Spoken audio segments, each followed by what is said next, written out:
ai salaman teh kan gini ya. Nah gitu, iya kita unggul teh geuning nempel unggul ada, cuma ya udahlah. Dipisah-pisahin gelas sama piring, sendok juga pernah. Ada yang rumahnya mau dibakar warga ada. Gitu. Kita termarginalkan, kita adalah kaum minoritas yang memang kalau kita nggak bergerak kita nggak akan ada perubahan.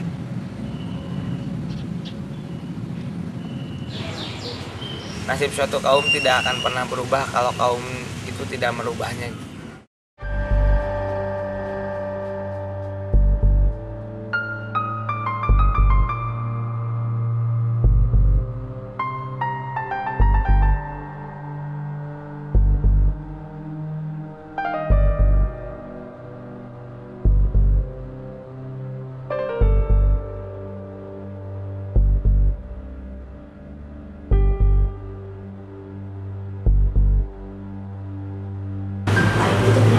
Penyakit orang yang tidak bermoral. Di negara maju sekalipun stigma diskriminasi masih ada. Itu tuh terjadi dalam kehidupan sehari-hari. Orang berpikir bahwa si HIV ini penyakit kutukan, orang yang berdosa lah. Masa bodoh gitu, maksudnya termana emang aneh we, orang mah hayang ngabantu we. Orang bung batu juga orang. Bodoh amat sih, whatever lah gitu kan. Ya orang seperti itu. Ya what the hell, what the fuck lah.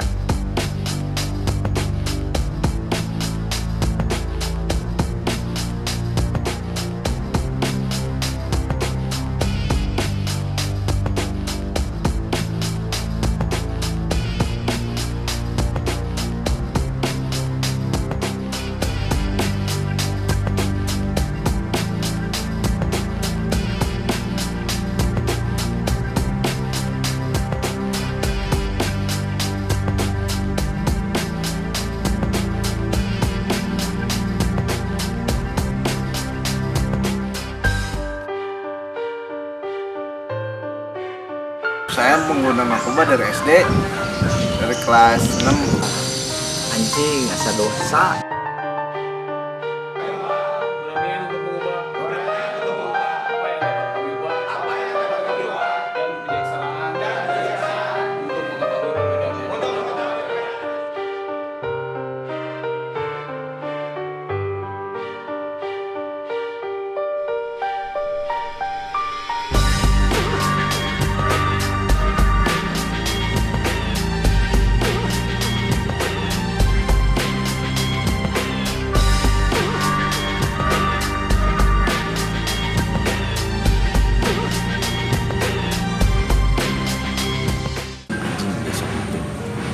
Bentar lagi mati gue, pasti mati nih gue bentar lagi.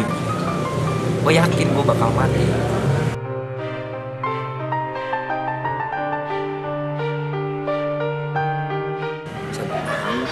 Entah sampai kapan gitu, ini udah jelma jaga bawa isukan modar gitu. Lu punya hak untuk berpendapat, lu punya hak untuk berpikir dengan pola pikir lu masing-masing. Tapi gue juga punya hak untuk hidup dan tidak diberikan stigma dan diskriminasi dengan status HIV gue.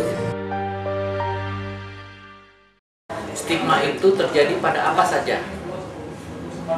Misal orang jujur di antara orang yang tidak jujur, maka orang jujur itu kena stigma. HIV itu wah orang yang kayak gimana gitu. Kenapa? Nggak tahu. Pas saya berkecimpung di bidang kayak gini, saya melihat orang tiap hari kayak gini, kayak gini. Sama aja kok kayak orang sakit flu. Yang membedakan mereka cuma virusnya. Terutama di fasilitas kesehatan gitu, itu yang tragisnya gitu, yang harusnya mereka mengerti. Tapi stigma itu datangnya malah dari pelayanan kesehatan. Ini muncul karena kurangnya informasi dari mereka. Dulu sempat nggak pernah dilayani masalah gigi. Dulu waktu mau cabut gigi, terus open status, dan mereka nggak nerima. Karena kita masih berpikir HIV itu masih ada di Amerika. Iya, masyarakat itu selalu berpikir bahwa HIV itu nggak mungkin ada di kita gitu. HIV itu ada di Amerika, penyakitnya orang bule. Stigma itu adalah sesuatu yang memisahkan dari yang seharusnya disatukan. Itu stigma. Orang yang HIV/AIDS, orangnya tidak bermasalah, dia punya penyakit. Orang yang punya lepra, dia orangnya tidak bermasalah, kan dia tidak melanggar hukum, dia bukan kriminal, betul? Kenapa harus dijauhkan? Ini orang yang jasmaninya sehat tetapi nipu. Harus gimana kita? Ya dilaporkan kan akhirnya. Ini orang baik-baik, dia nggak nipu, nggak apa, dia sakit-sakit sendiri karena perbuatannya sendiri. Dia nggak menularkan kepada yang lain, kenapa disingkirkan? Kalau saya sih lebih menilai, saya pribadi gitu, saya nggak bisa ngerubah pandangan orang kayak gimana. Saya pernah ngalamin itu juga gitu, saya di stigma, saya didiskriminasi. Hal itu berubah dengan adanya perubahan dari diri saya sendiri gitu.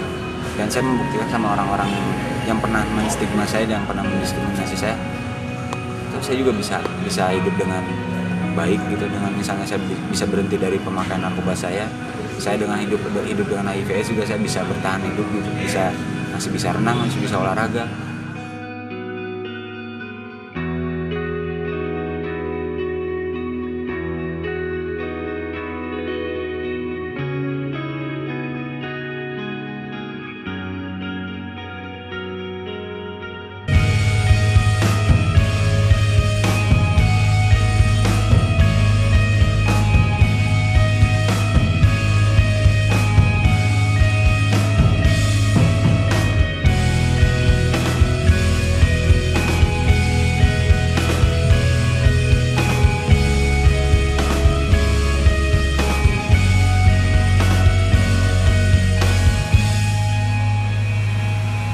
Kita melihat banyak teman kita yang mati gitu, teman kita yang masih menderita di luar sana, maksudnya mereka mau mendapatkan pertolongan, ya entah itu mau berhenti atau entah mereka mau mendapatkan akses layanan kesehatan, susah banget gitu bagi komunitas-komunitas pengguna nafsa dan orang dengan HIV.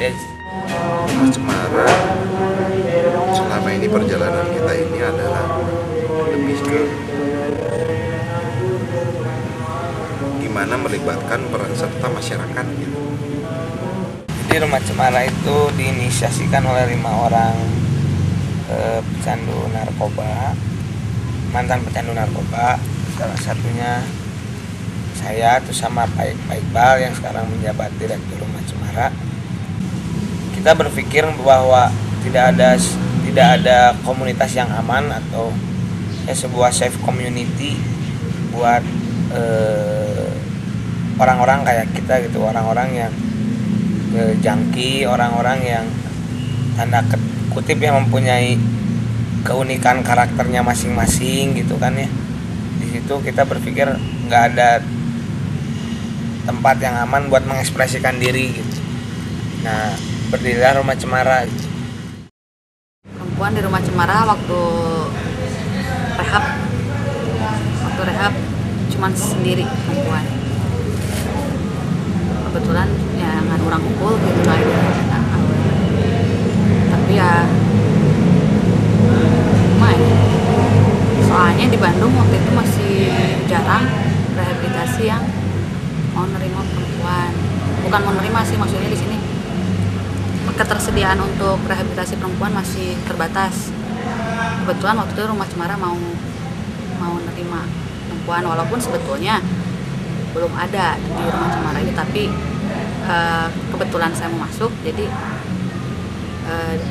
mereka mau menerima dan istilahnya panggilan lah berawal. Perempuan dulu waktu itu belum banyak, belum kayak sekarang lah ya, masih sedikit gitu. Terus dulu masih baru beberapa orang lah yang mau berkeluar tentang HIV ini. Jadi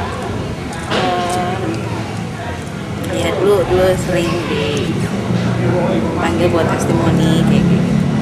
Lalu untuk pelayanan juga masih, waktu itu kebetulan 2004 saya ngelahirin, dan itu dapat diskriminasi besar itu buat perempuan. Dari situ semakin tertantang aja gitu, sampai kapan ini kayak gini. Karena ya dengan perjuangan teman-teman juga semua, sekarang ini udah nggak separah dulu. Saat ini donor masih dari USAID, pemerintahan Australia, dan USAID, pemerintahan Amerika. program yang lain kita didukung sama HCPI, dananya dari Housing. Alokasi dana yang ada itu 30%, 25-30% itu baru untuk staffing. Sisanya itu untuk khusus buat program, buat kita kembalikan lagi kepada masyarakat. Kalau misalnya dana dari Indonesia sebetulnya sedikit ya. Indonesia boro-boro. Ya walaupun ada sangat kecil sekali gitu andilnya. Budget yang ada untuk sampai ke bawah, kalau lewat birokrasi itu habis di jalan uangnya. Ya tahu meureun Indonesia nyarangkeun di tengah jalan meureunnya jadi tuna sabaraha, tapi sabaraha gitu kan. Pemerintah itu sudah ada awareness-nya, udah ada. Tingkat kepeduliannya sudah ada. Tinggal sekarang bagaimana dana yang mereka alokasikan itu bisa sampai ke komunitas orang yang terdampak langsung. Itu mereka belum memiliki sistem yang baik di situ.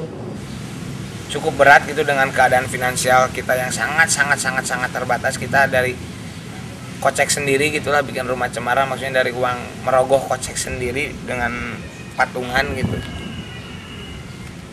Secara finansial, cuma kita percaya aja akan mimpi-mimpi kita, akan bahwa alam ini akan membantu kita. Maksudnya ya kita punya harapan, kita punya impian, kita punya tekad, kita punya niat, dan niat itu tidak untuk menyakiti orang, niat kita untuk membantu sesama.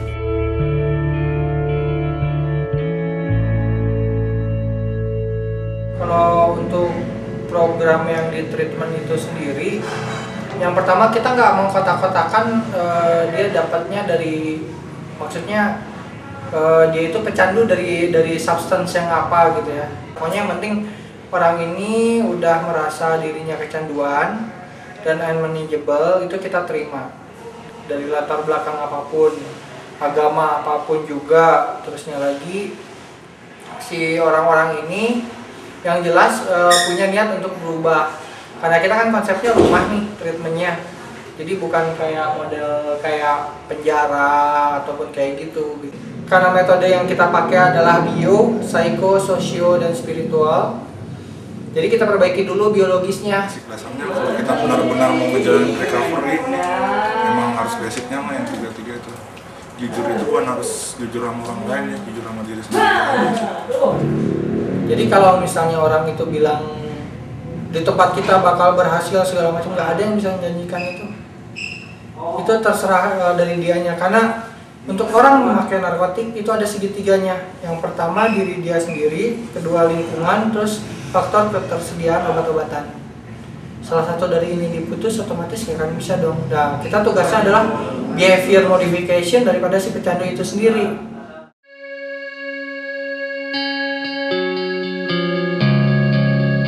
BPS itu salah satu divisi dari Rumah Cemara. Kebetulan Rumah Cemara kan punya 3 divisi. Nah, punya satu yang khusus program-programnya bergerak dalam penanggulangan HIV/AIDS. Nah, si BPS ini yang ngerjain itu. Target kita nggak muluk-muluk, jelas-jelas ke pelayanan sih. Maksudnya ini terbentuk karena kerjaan provinsi sudah nggak bisa nge-backup ini lagi gitu. Makanya dibentuk ini ya memaksimalkan layanan dan dukungan. Sekarang ini program yang lagi dijalanin ada 2 macam. Jadi yang pertama adalah dukungan kepada individu. Itu dijalanin sama programnya manajer kasus. Teknik di lapangan biasanya kita suka stay di rumah sakit karena yang lebih mudah untuk menjangkau orang yang sudah terinfeksi adalah di rumah sakit. Di sini mah lebihnya mah kita lebih ke ini ya, lebih ke pemberi pelayanan gitu ya. Jadi siapapun yang membutuhkan pelayanan kita beri pelayanan kita gitu. Jadi caranya ya seperti tadi lah, seperti Wesley atau kita nyampaikan informasi ya segala macam. Suka duka selama di sini mah sukanya di saat lagi ngurus satu pasien yang awal ketemunya itu kondisi nanti ngedrop pisan gitu ya, istilahnya mah kalau dilihat secara kasat mata mah tinggal hitungan hari lah gitu, maksudnya hitungan hari lah. Tapi di saat dia mulai kesembuhannya terus membaik, terus dia bisa produktif lagi, gitu, bisa beraktivitas lagi, itu suatu atau lah gitunya kepuasan batinnya kayak wah ya apa orang gitu ya selalu sih bahwa lama kill gitu kan ini segar sehat gitu kan misalnya gitu. Ya dukanya sih di saat lagi nolongin seseorang terus ya nggak ketolong gitu.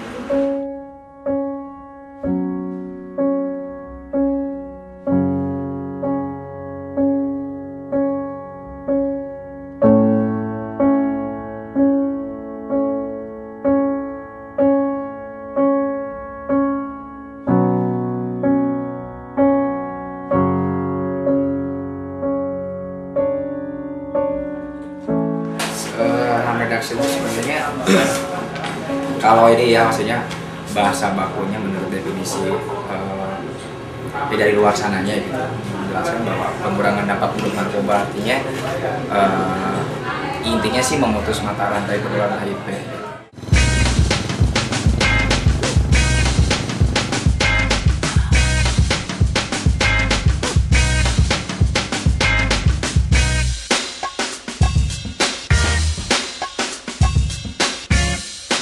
Nah, salah satu kegiatan program harm reduction ini adalah mendistribusikan jarum steril, jadi membuat para penasur supaya tidak sharing jarum.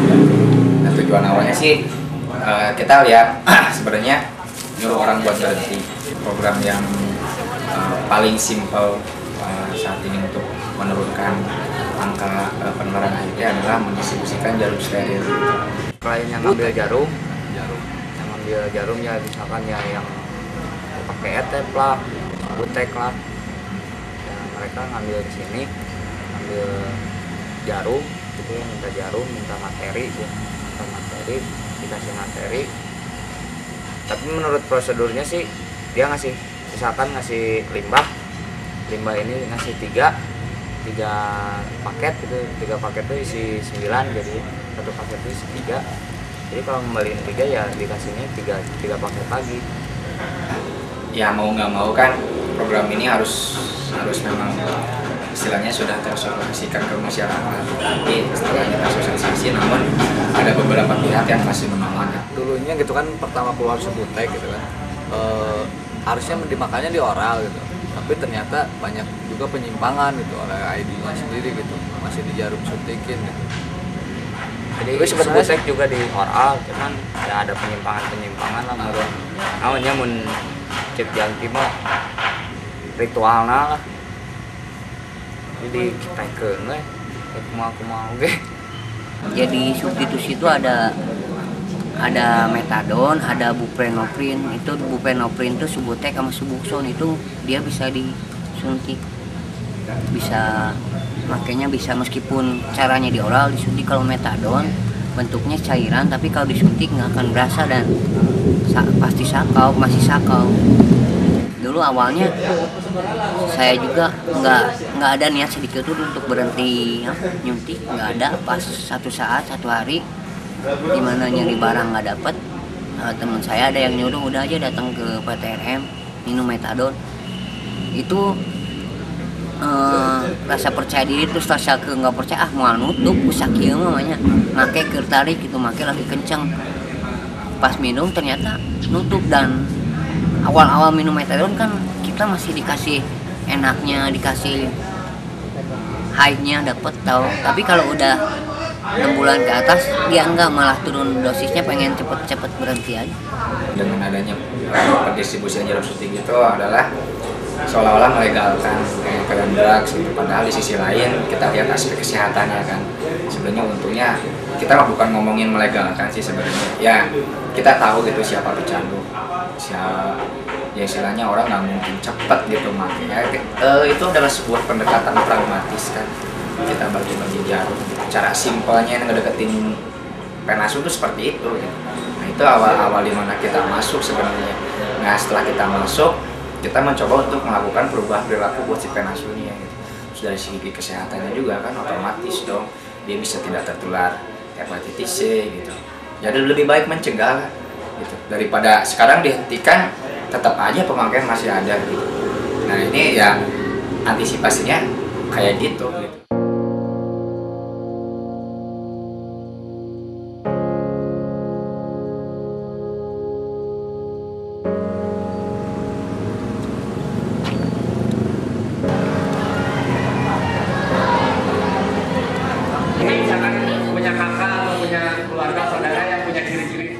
sebenarnya penting juga untuk menyadarkan masyarakat.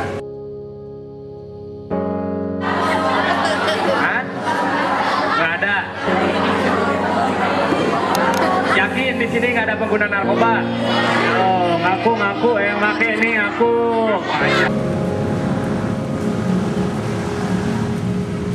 Saya awal mulai pakai narkoba itu dari kelas 4 SD.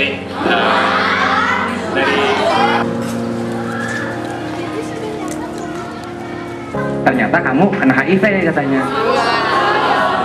Terkadang ada juga yang misalkan setelah penyuluhan responnya baik, ada yang walaupun acaranya sudah beres mereka masih bertanya-tanya di luar acara itu.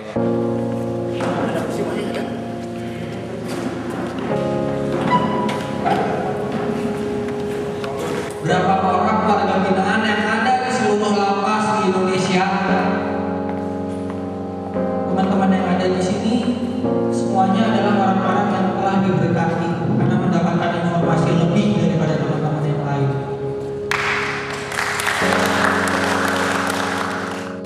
Penjara ini juga merupakan fenomena yang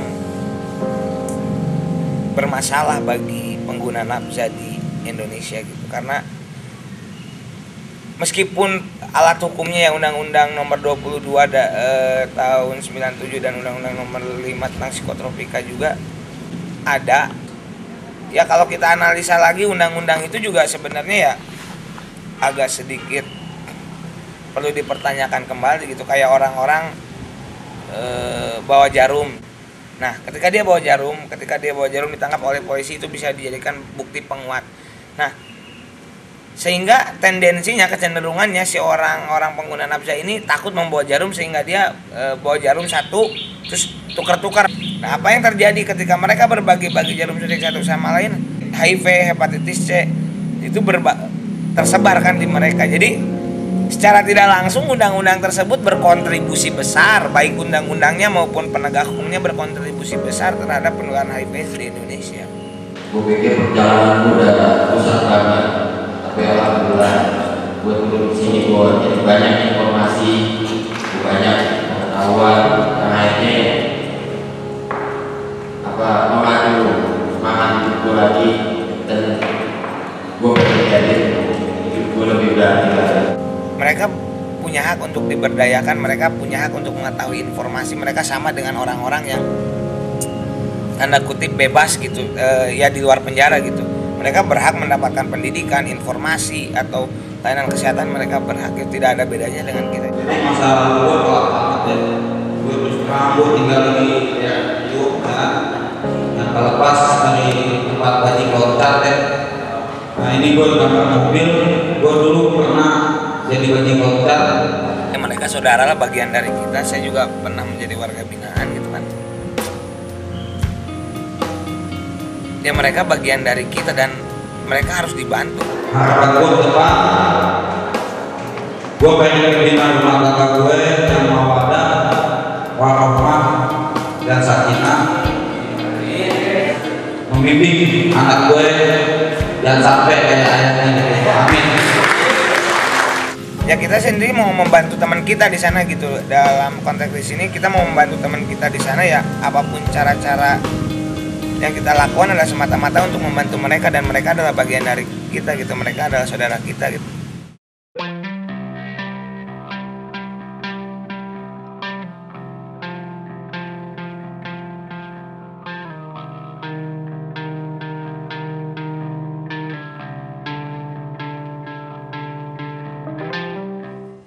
Ya kita berpikir kan Bandung ini kotanya kreatif gitu, maksudnya gue juga nggak mau hanya medianya itu kampanyenya tuh misalnya talk show gitu kan. Gue juga pingin, karena memang kebetulan suka pada di sini juga ya, teman-teman di Mood Altering sekarang juga suka pada ngeband gitu. Jadi akhirnya kita berpikir bahwa yang Indonesia tuh sekalian ngeband, ada konten pesan yang bisa, ada muatan pesan yang ada dalam sebuah band yang kita bisa sampaikan kepada para penggemar. Untuk kalian tuan-tuan yang menjajahkan negerinya sendiri pada bangsa lain, kalian memang meskipun sangat segmented ya, musiknya cuma minimal ya ada hal yang dilakukan dengan cara lain yang mungkin itu bisa membantu juga untuk mengurangi stigma dan diskriminasi ataupun secara luasnya membantu penanggulangan HIV/AIDS.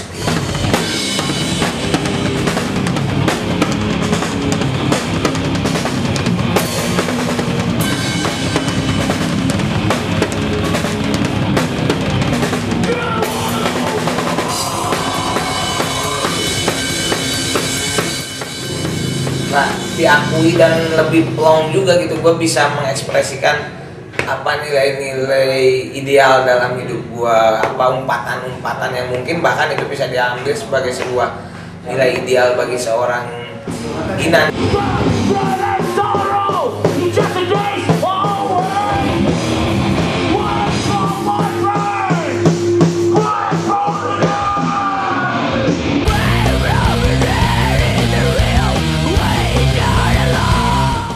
Without music, life would be a mistake gitu. Tanpa musik, hidup adalah kesalahan gitu, dan itu bekerja banget buat hidup gua gitu.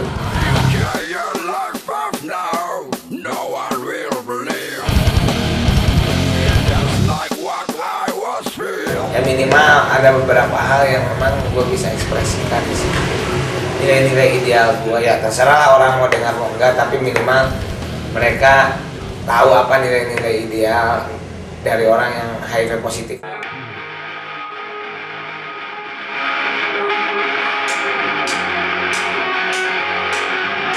Rumah Cemara adalah tempat untuk berekspresi. Jadi ya apapun jenis musiknya, apapun olahraganya, apapun orientasi seksual ataupun ideologi politiknya, ya bebas kamu selama merasa itu benar ya silahkan lakukan, karena kita punya pemikiran bahwa manusia bisa mengatur dirinya sendiri gitu, dalam artian ya selama tidak menyakiti orang, selama tidak membuat orang sakit hati atau ya silahkan saja, kita bebas-bebas aja mau jungkir balik atau istilahnya makanin rumput di Rumah Cemaranya karep teh gitu, selama tidak merugikan orang ya silakan saja.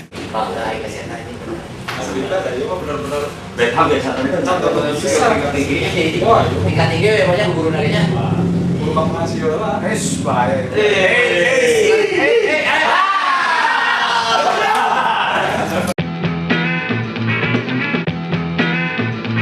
Saya dari kecil itu memang suka main bola gitu. Jadi di sini juga di Rumah Cemara teman-teman senang main bola. Sebenarnya sih dulu kalau futsal kita jadi main-mainnya masih acak-acakan gitu, sama RW gitu. Kita lama-kelamaan mereka ya suka gitu, memang hobi mereka ya bola gitu.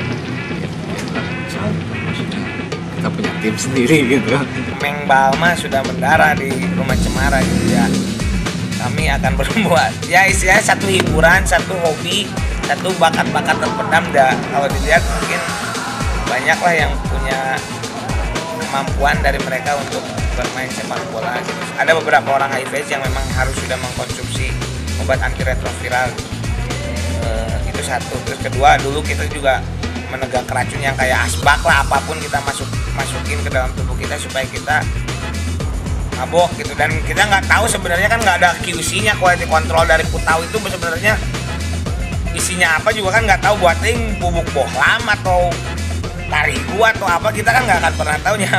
Dengan olahraga minimal metabolisme kita jauh lebih baik. Ke badan aja enak ya, ke badan enak, terus ngilangin stres juga, terus kerjaan yang cukup banyak. Kita lihat olahraga secara keseluruhan sangat berguna bagi pengguna nafsa maupun orang dengan HIV, karena ya, untuk mengembangkan sepak bola memang harus dikembangkan di Rumah Cemara. Nah, hebat Rumah Cemara main bola. Maksudnya mereka punya kemauan lah, meskipun dengan mungkin dari beberapa mereka juga ya statusnya HIV gitu kan. Tapi ya main bolanya bisa dipertanggungjawabkan lah.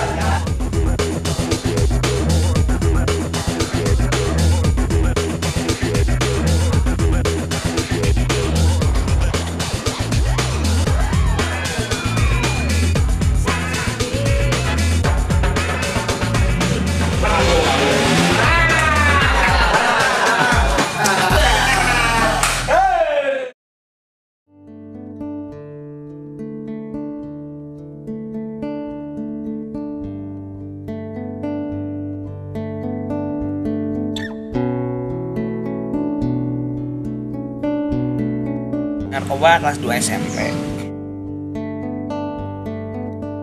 Masuk SMP obat, masuk SMA udah kenal yang namanya putau. Sampai mabok parah tidur, mabok parah tidur.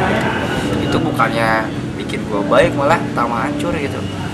Kondisi fisik gue dengan ya gue udah ada virus HIV gitu, itu tambah hancur gitu. Mulai ada jamur di mulut, badan udah kurus banget gitu. Udah gak bisa berpikir apa-apa. Nangis tuh bisa ngomong naon cicing weh anjing ke HIV nangis tuh baik cuman gitu nya terpukul gitu nya ciri teu bisa rek ngadat kasaha Pisan gitu kayak ngerasa nggak kuat aja gitu. Nahan sakawa aja udah gila-gila entah teriak-teriak kayak gimana gitu. Rasa marah, menyesal, banyak lah, galau. Sempet pengen bunuh diri lah, ngapain. Saya pikirannya dulu mati. Pikiran itu hilang pas banyak teman-teman yang get back saya, dari teman-teman dari Rumah Cemara datang mengunjungi saya, visit saya di rumah sakit. Menjadi sebuah gua yang besar gitu ketika ya di Rumah Cemara ini. Bukan arti persahabatan lagi, tapi teman-teman sini adalah bagian-bagian dari kita itu, bukan seorang sahabat lagi. Rumah Cemara ya buat saya adalah keluarga gitu, keluarga kedua yang bisa membuat saya bertahan hampir 9 tahun dengan HIV ya. Mereka lah di Rumah Cemara yang selalu mendukung saya gitu, sehingga saya nggak pernah berhenti untuk menyerah melakukan apapun yang terbaik buat Rumah Cemara. Tapi gue gak mau kehilangan satu prinsip gue yang paling terakhir, yang jadi pegangan gue terakhir adalah prinsip gue punya keluarga. Itu keluarga gue Rumah Cemara. Gue berani tinggalin semua di luar gitu buat lembaga ini. Ya mungkin orang lain cuma ngeliat siapa mah ngomong wae, segala macam wae. Ya itulah mungkin ekspresi gue buat sharing. Ya life is to share kan, hidup tuh untuk dibuat. Banyak lah yang saya dapat dari Rumah Cemara dan kayaknya masih belum cukup untuk apa yang mau saya berikan untuk Rumah Cemara, kayaknya masih belum cukup gitu untuk membalas jasa-jasa Rumah Cemara buat saya sendiri ya. Pada dasarnya orang semua punya masa lalu dan belum tentu masa lalunya bagus menurut orang gitu ya, mungkin warna-warni juga ya. Saya mensyukuri dengan hidup saya yang warna-warni dan saya juga akan tetap mewarnai hidup dengan warna-warna yang indah dan membuat saya bahagia. Yang terkungkung dalam pasungan penjara, di mana suara-suara itu datang dan mata itu pergi melihat, menutup hati, melihat keindahan, melihat kecemasan, melihat si Atek lagi berjalan. Lalu aku tidak tahu. Sekarang mau ngapain lagi sih? Saya ya maksudnya sekarang mau ngapain lagi gitu? Kalau nggak berbuat baik, maksudnya dulu nodong udah, jamret orang juga udah, musilin orang juga udah, tinggal berbuat baik. Tinggal itu kayaknya yang belum. Intinya hidup mah kudu bersyukur gitu, apapun dengan ya. Orang yang tidak bahagia adalah orang yang tidak bisa menerima realita dalam hidupnya, dan orang yang tidak bisa menerima realita dalam hidupnya adalah orang yang tidak bersyukur kalau menurut saya gitu. Ya, gue bisa hidup sampai kakek-kakek lah, membesarkan anak dengan penuh cinta dan kasih sayang gitu. Ya, selalu bisa melihat dunia dengan tersenyum gitu, selalu diberikan kekuatan buat melihat hari esok. Moga-moga ya Tuhan bisa ngelihat sedikit aja dari niatan baik saya untuk hidup sekarang ini, nggak kayak yang dulu-dulu. Dan mungkin juga Tuhan mau berbaik hati sedikit aja, tolong hapusin dosa-dosa saya ketika mau saya pengen merit, pengen punya keluarga, pengen punya anak. Saya ingin naik haji, pengen lulus kuliah, pengen naik haji, dan nikah. Ya, hidup bahagia dengan pilihan saya. Mereka punya rohani, mereka punya potensi spiritual. Siapapun dengan demikian mereka bisa terus hidup sampai satu saat dia harus kembali kepada penciptanya.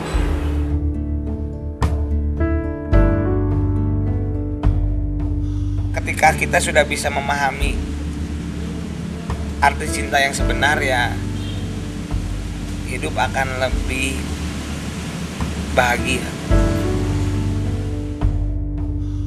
All the love in an instant makes my life start.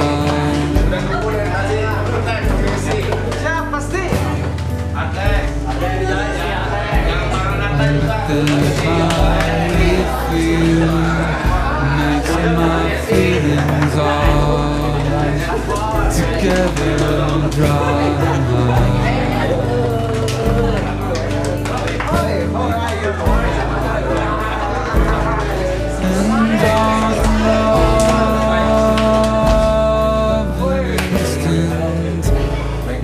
My lifestyle.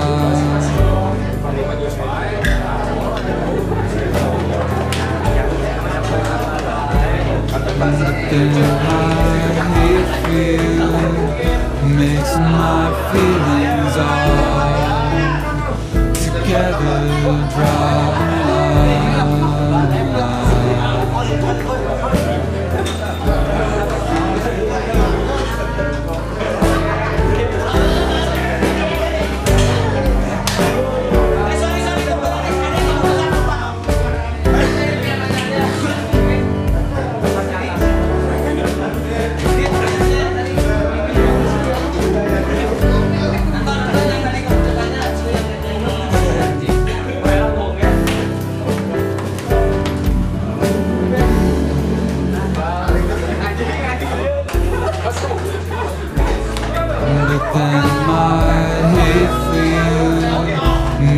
My feelings all together dry.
Sebenarnya esensi dalam hidup ini